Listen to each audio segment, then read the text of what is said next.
I'm really glad I divorced you, you infertile woman.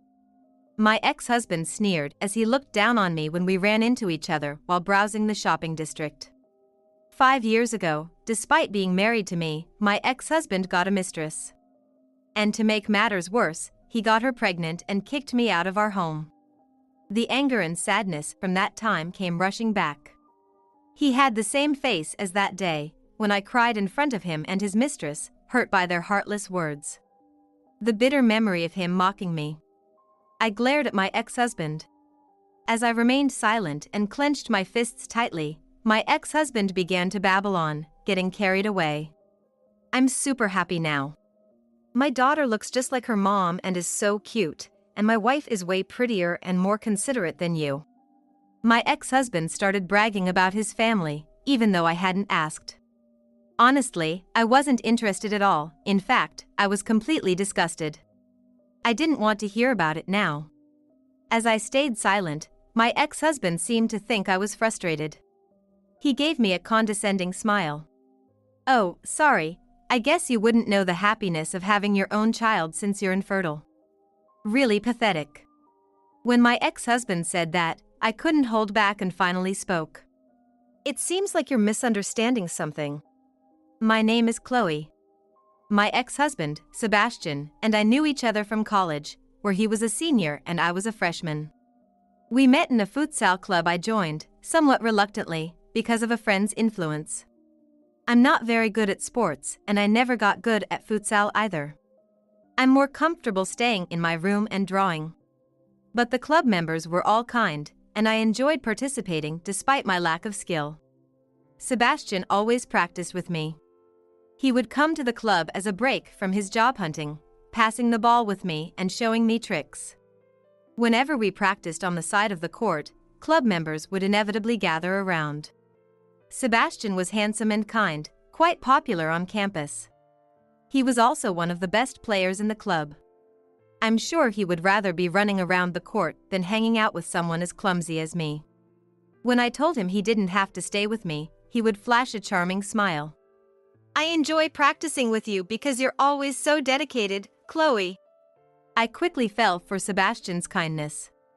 Half a year after we met, Sebastian confessed his feelings to me. I love how hardworking you are, Chloe. I wondered why someone so popular would choose me, but I was happy he did. Even after Sebastian graduated, our relationship continued smoothly. When I entered my 3rd year of working, we got married. I was 25 and Sebastian was 28. Our married life was very happy. When I got married, I left the design company I had been working at and started working as a freelance designer. Sebastian, dinner's ready. Oh, it looks delicious. I'll just put the laundry here. Thanks. Since we both work, we share the household chores. We clean and do laundry whenever we notice it needs doing, and whoever finishes work first prepares dinner. That's how we support each other and live together.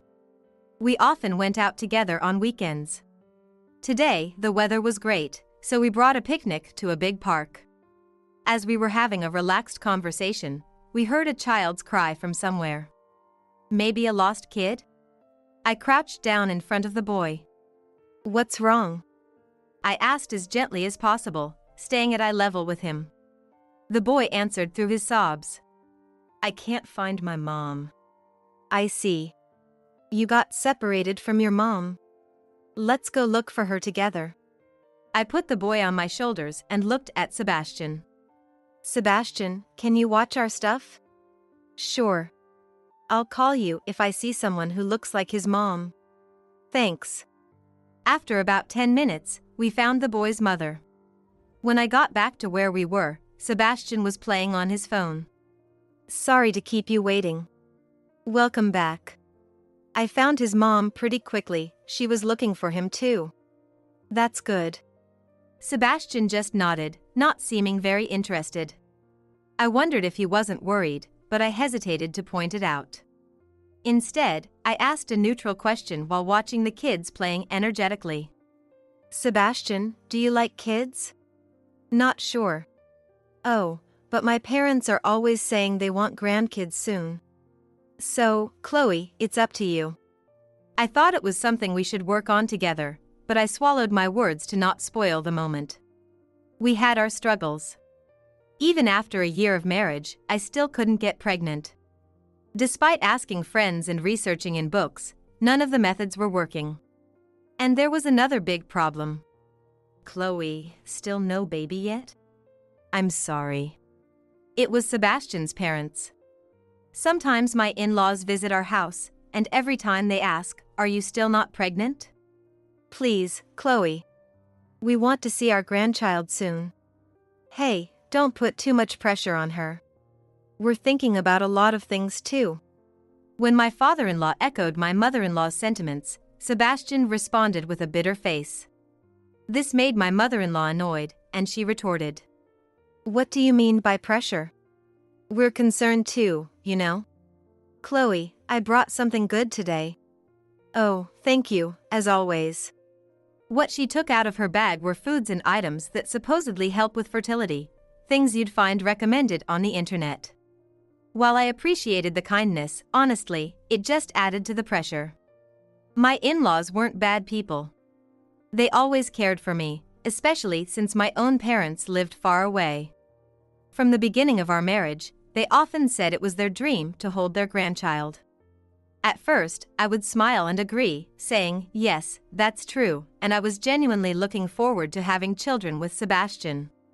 But as time passed and I still wasn't getting pregnant, their attitudes slowly changed. Their hopeful looking forward to grandchildren turned into why isn't it happening yet? Since Sebastian is an only child, all their expectations fell on him. After my in-laws left, both Sebastian and I were always exhausted.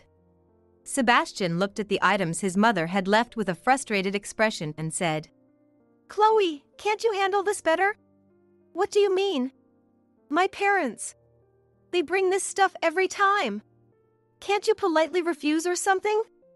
Well, they're doing it out of kindness, so it's hard to just turn them down.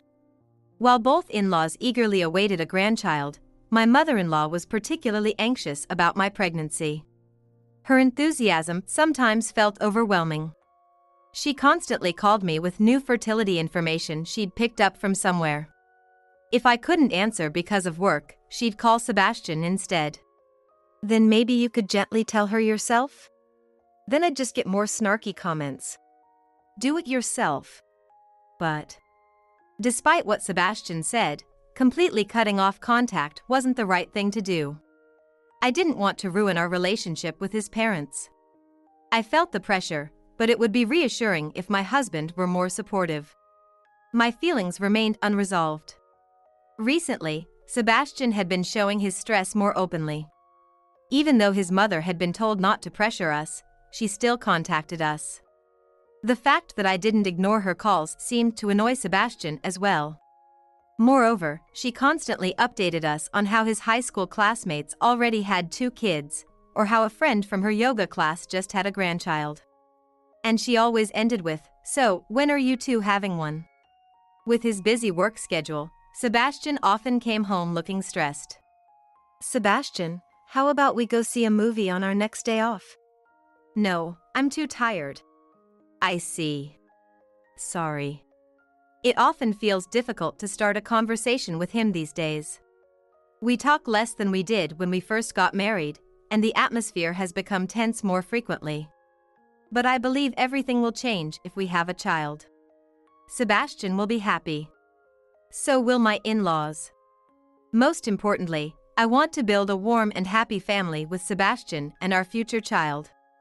I talked with Sebastian and decided to start infertility treatment. The first step was to get tested at the hospital.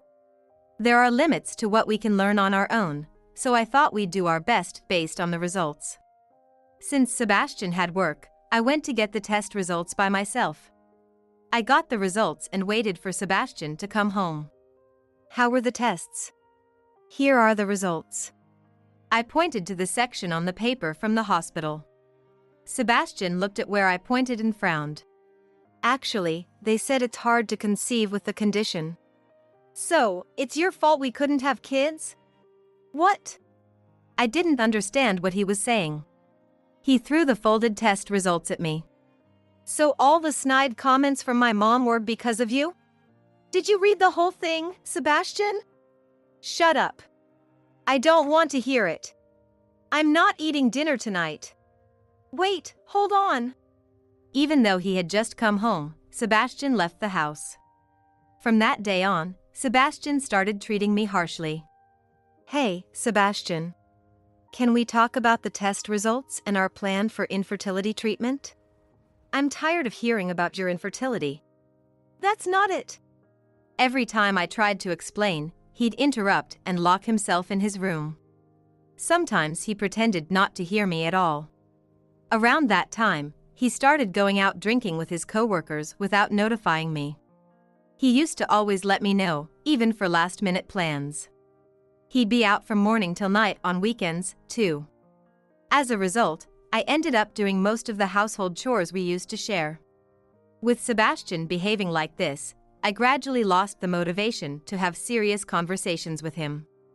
After being interrupted and ignored repeatedly, I started to give up, thinking he wouldn't listen anyway. Half a year passed with barely any conversation between us. One day, Chloe, I need to talk to you about something important. Since it was rare for Sebastian to say something like that, I adjusted my work schedule to accommodate him.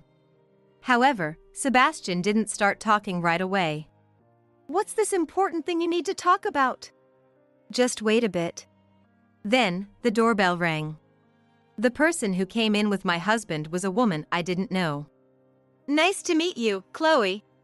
The woman smiled brightly, but I had a bad feeling. Sebastian, who is she?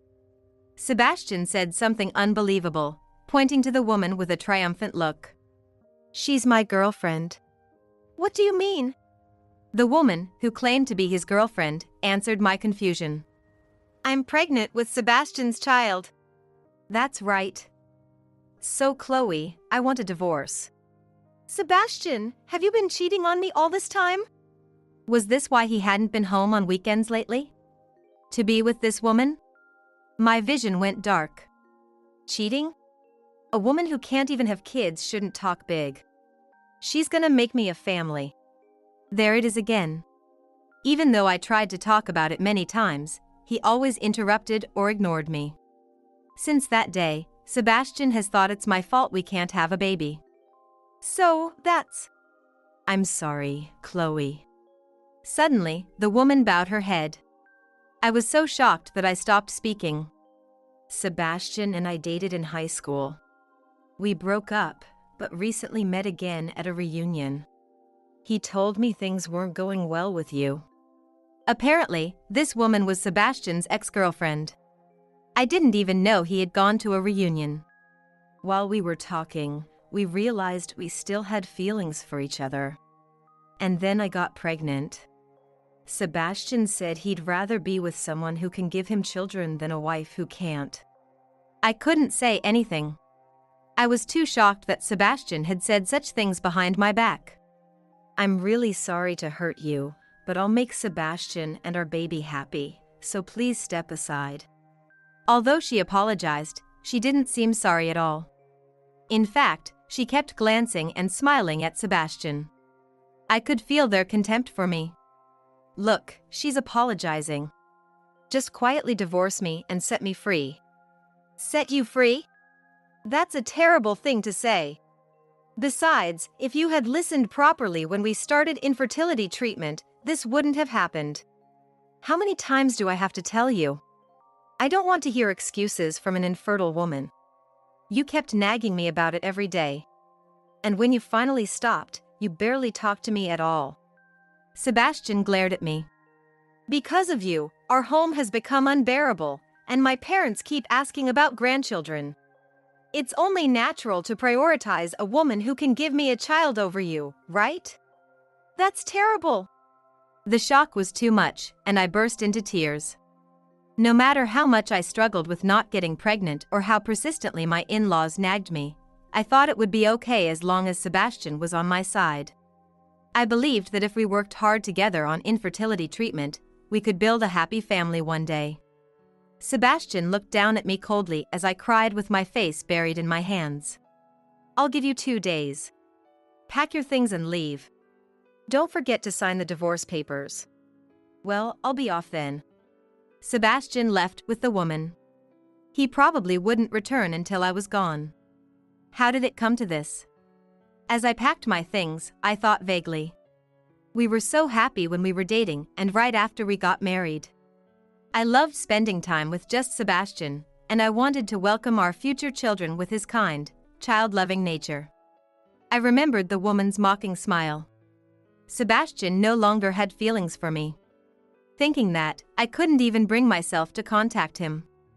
I had lost all motivation. Was it my fault for not forcing a proper conversation? Maybe if I had expressed my desire to work things out together, things would have been different. Because I gave up, Sebastian rekindled things with his ex and decided to have a child with her and leave me.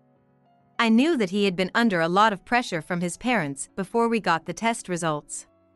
He had always wanted his own child. When he saw the results and thought it was my fault, his bottled-up stress probably exploded. That would explain why he suddenly started treating me harshly. It's an incredibly unfair reason. But that woman already had a baby. I couldn't compete with that. The shock was too much, and to keep my sanity, I convinced myself that it was my fault. If it was my responsibility, then I just needed to handle it better. Even though he gave me 2 days, I left the house the next day. My parents were surprised when I suddenly showed up at their house, but they must have sensed something from my tear-swollen eyes because they welcomed me warmly. After hearing what happened, my parents were furious. "Chloe, let's hire a lawyer and proceed with the divorce. I have some connections. But if I just step aside, everything will settle down smoothly." I was aware of how pathetic I sounded. I knew I should handle this properly. But I was just so tired.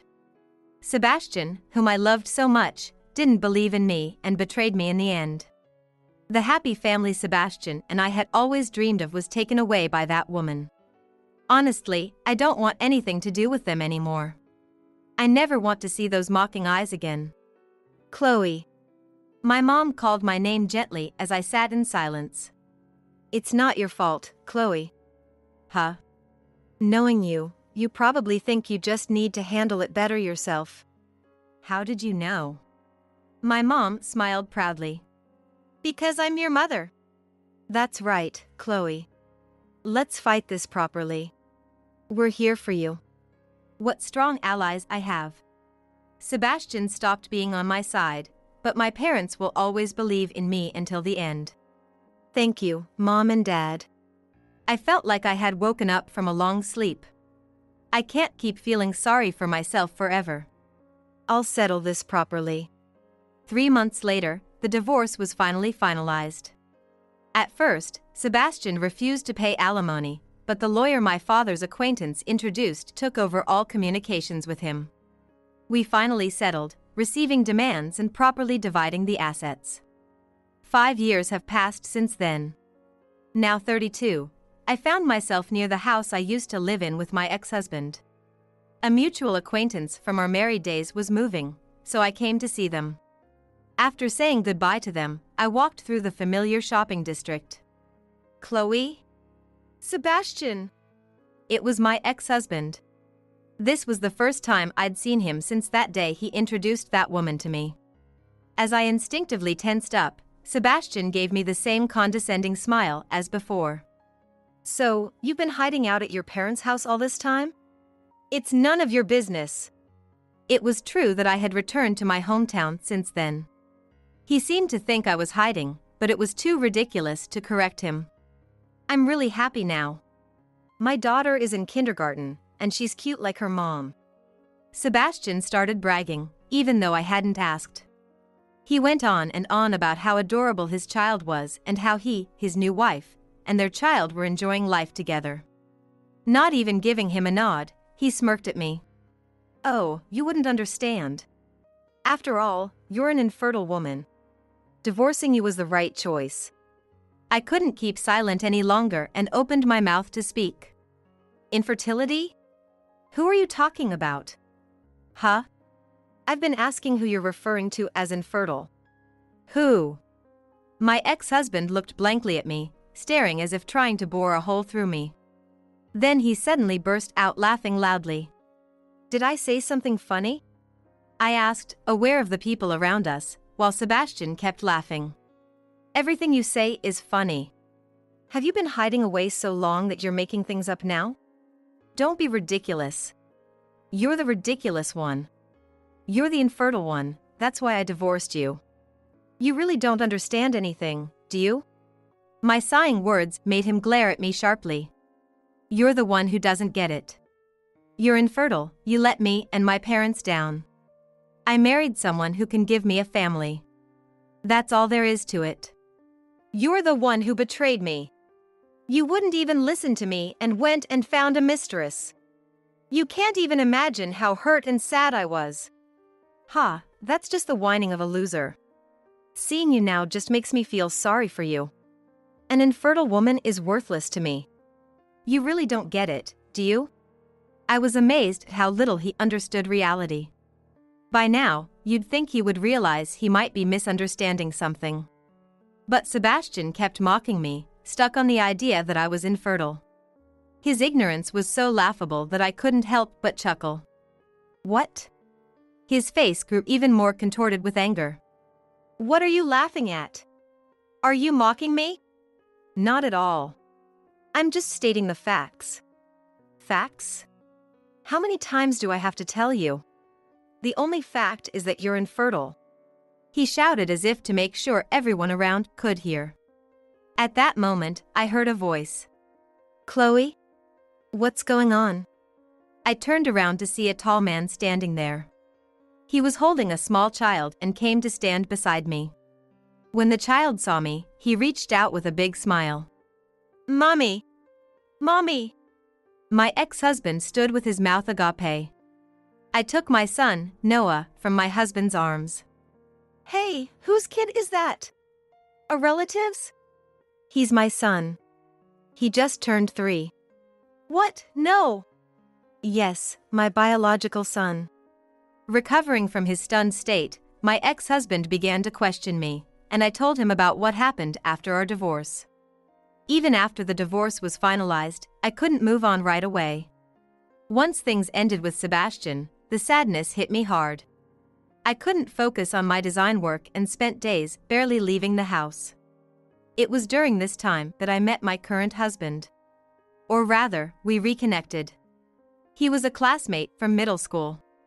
He had heard about my situation through mutual friends and reached out. At first, we exchanged messages, then phone calls, and eventually, we met in person. Thanks to his friendly nature, I gradually regained my spirits. I started by helping my mom with house chores and shopping, and eventually, I was able to return to my design work. He also got in touch with other classmates who were still in the area and often invited me out. For the first time in a long while, I laughed heartily and reminisced about the past. By then, I had fully recovered and could talk openly about what had happened with my ex-husband. As I met with my old classmates more frequently, I found myself spending more time alone with him. When he heard about what happened between me and Sebastian, he was angrier than I was. He worried about me and comforted me, and I found myself naturally drawn to his kindness. A year after our reunion, we got married, and the following year, Noah was born. Listening to my story, my ex-husband looked at me and my current husband in disbelief. "But you were infertile. We got the tests done, and they confirmed it." "No, that was about you." I tried to convey the truth as calmly as possible. My ex-husband's eyes widened in shock. "What do you mean?" "Exactly what I said. The one who had difficulty conceiving wasn't me, it was you. It was clearly written on the test results." My ex-husband had misunderstood all along. He believed the reason we couldn't have children was because of me. He read only the part of the document I pointed to and never looked at the name. Convinced that I was the one with fertility issues, he never rechecked the test results or listened to me, and continued to blame me.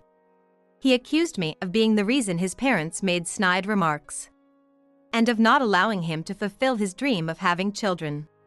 "You never told me any of this." "I tried to. I shouted back at my ex-husband, who was yelling at me. I tried to tell you many times. But every time, you wouldn't listen. But there were months before we divorced. There were plenty of chances to talk. True, but after being interrupted and ignored so many times, don't you think it's natural to lose the will to talk? But still. My ex-husband still seemed unconvinced. Then you could have told my parents or found some other way. I thought about that too. But I didn't think it was right to discuss your private matters with your parents without your permission. Besides, I wasn't sure if they'd believe me. If my ex-in-laws believed my explanation, it would put even more pressure on my ex-husband. But if they didn't believe me, their hostility towards me would only grow. Either way, I didn't have the courage to say anything. Don't be ridiculous. Because you didn't say anything, I ended up paying you for the damage. My ex-husband stepped towards me, but my current husband quickly stepped in to shield me. Please don't touch my family. Damn it. Blocked by my tall husband, my ex-husband looked frustrated. My husband, with a solid build, stood towering over him, causing my ex-husband to shrink back. You were angry because Chloe didn't talk, but that's not the real issue, is it? Though speaking politely, my husband was clearly furious. He's usually gentle, but in situations like this, his presence is formidable. The real issue is that you misunderstood Chloe because you didn't listen to her and then you betrayed her. Isn't that right? That's...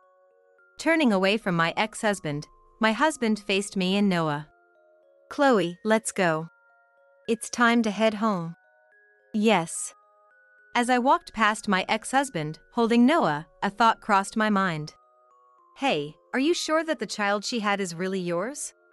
What? In truth, it's probably better if he doesn't know. But I wanted to say this one last thing. The one with fertility issues was you, right? So, how likely is it that your current wife got pregnant right at that time? Are you suggesting she was with another man? I'm just talking about possibilities. And another thing you seem to misunderstand, being told you have fertility issues doesn't mean you can't have children at all. So, it's possible that your daughter is indeed your biological child. My ex-husband, not really listening to my attempt to be somewhat considerate, kept muttering, "No way, that can't be." But there was nothing more I had to say. Goodbye. Leaving my pale-faced ex-husband behind, I left with my precious family. I heard the rest of the story from a friend from my college days. We were close in the futsal club, where there were few girls. She was 2 years below my ex-husband and worked at the same company. I was surprised when they called suddenly, saying they had something to report about my ex-husband.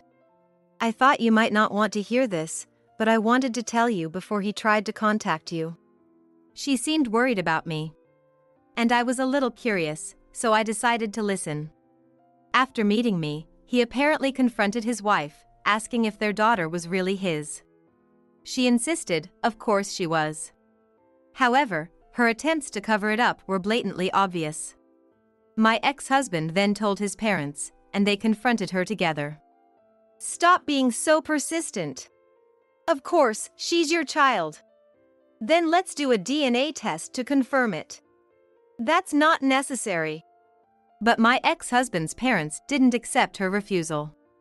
If you're so adamant, it must be someone else's child, right? Tell us the truth. Fine. Whatever. Pressured by my ex-in-laws, she finally agreed to a DNA test. As expected, the results showed that the child was not biologically related to my ex-husband. In a fit of rage, my ex-husband's wife confessed everything. At that time, she had been seeing another man. Both she and the other man were freelancers with no steady jobs. Marriage and raising a child seemed like a distant dream. Then, at the reunion, she reconnected with her ex, Sebastian. For a while, she continued seeing both men, but eventually got pregnant. Knowing the child wasn't Sebastian's, she hid the truth and married him, breaking things off with the other man. Naturally, once my ex-husband found out the truth, he filed for divorce. He claimed demand and refused to pay child support since the child wasn't his. However, she didn't accept this. She argued that he had a responsibility to pay child support since they had been raising the child together. She was furious and demanded payment. Despite her arguments, the DNA test was the decisive factor, and the messy court battle concluded. My ex-husband managed to finalize the divorce and kicked her out of the house. After the divorce, she became a single mother. Having floated through life without a steady job, she finally found employment at a low-paying, exploitative company. She worked desperately, being scolded by her younger manager. The man she was dating alongside my ex-husband was arrested for shoplifting. Unable to bear the extreme poverty, he resorted to theft. With no support or child support from the biological father, she turned to her parents for help. Though they had cut ties with her due to her repeated relationship troubles and reliance on their money. They agreed to look after their granddaughter while she worked, but offered no financial aid. Now, she couldn't afford to quit her job, as her daughter was about to start school. But the story didn't end there. After the second divorce, my ex-husband moved back in with his parents. However, his parents weren't very welcoming. Sebastian, why did you divorce her again? She gave us a grandchild. I've told you 1,000 times. She lied about the child being mine. We had no choice but to divorce. We were so happy to finally have a grandchild. We've been living together for years, she's practically your own child. While his mother lamented, his father was already eager to find him a new partner. All right, I'll find you a good woman this time. Someone who can give you a real child. Yeah, there's no point dwelling on the past. Let's move on quickly. Feeling completely abandoned by his parents, who were more focused on finding him a new wife, Sebastian reached his limit. It's me. What? I'm the reason we can't have kids.